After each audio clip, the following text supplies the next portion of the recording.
ఉత్తరాంధ్రకు ముఖ్యంగా విశాఖకు మరింత అన్యాయం చేసేదిలా కేంద్ర బడ్జెట్ ఉందని సిపిఎం ఆరోపించింది. కేంద్ర బడ్జెట్ను నిరసిస్తూ విశాఖ జిల్లా పెందుర్తి రైతు బజార్ వద్ద ఆ పార్టీ శ్రేణులు ఆందోళన చేపట్టాయి. కేంద్ర ప్రభుత్వానికి వ్యతిరేకంగా నినాదాలు చేస్తూ ఏపీకి నిధులు పెంచాలని డిమాండ్ చేశారు. ఈ సందర్భంగా సిపిఎం నాయకులు రమణి అప్పలనాయుడు మాట్లాడుతూ కేంద్ర ఆర్థిక మంత్రి తన బడ్జెట్ ప్రసంగంలో ఆంధ్రప్రదేశ్ పేరును పలుసార్లు ప్రస్తావించినప్పటికీ నిధుల కేటాయింపులో అన్యాయం చేశారని విమర్శించారు.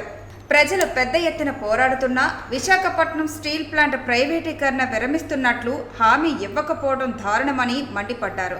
ఎన్నాళ్ల నుండో ఊరిస్తున్న రైల్వే జోన్, మెట్రో రైల్, విద్యా సంస్థలు, గిరిజన పెట్రో యూనివర్సిటీలు ఏర్పాటు వంటి అంశాలు మాటే లేదని ఆక్షేపించారు.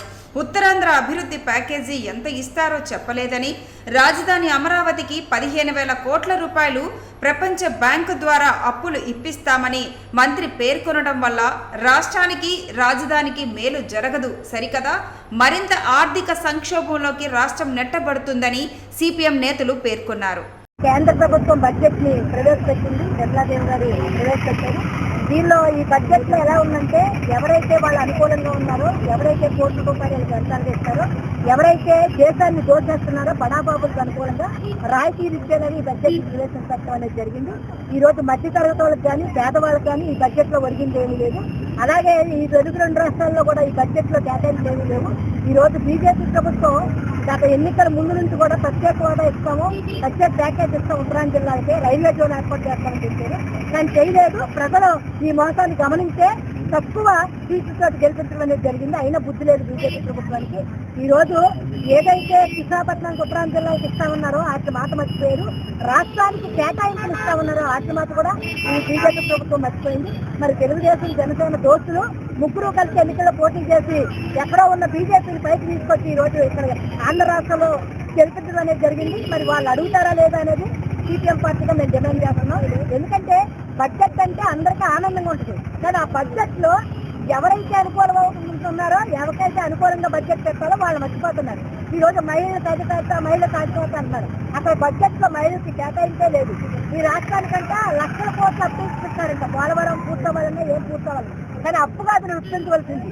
ఈ రోజు కేంద్రం నుంచి రాష్ట్రానికి వచ్చే నిధుల్ని ఖచ్చితంగా నువ్వు ఇవ్వాలి, బడ్జెట్ లో కేటాయించాలి. కానీ అన్ని మర్చిపోయి బడ్జెట్ మాత్రం కేటాయించవలసింది మర్చిపోయి ఎవరైతే మీకు అనుకూలమైన రాష్ట్రాలు ఉన్నాయో వాళ్ళకి కేటాయించారు. కానీ అన్ని రాష్ట్రాలకే ఒకే మాత్రంగా బడ్జెట్ ని కేటాయించాలి అని సిపిఎం పార్టీ నేను డిమాండ్ చేస్తాను.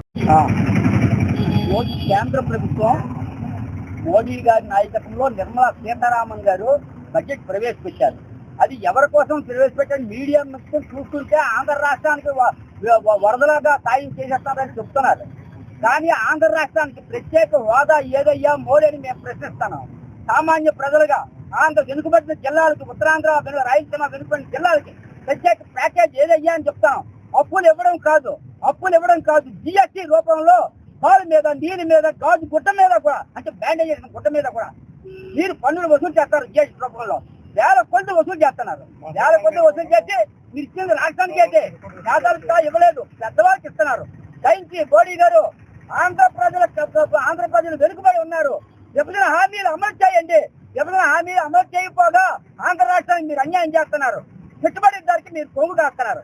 కాబట్టి మేము వామపక్షాలుగా ఖండిస్తున్నాం, సిపిఎం గా ఖండిస్తున్నాం.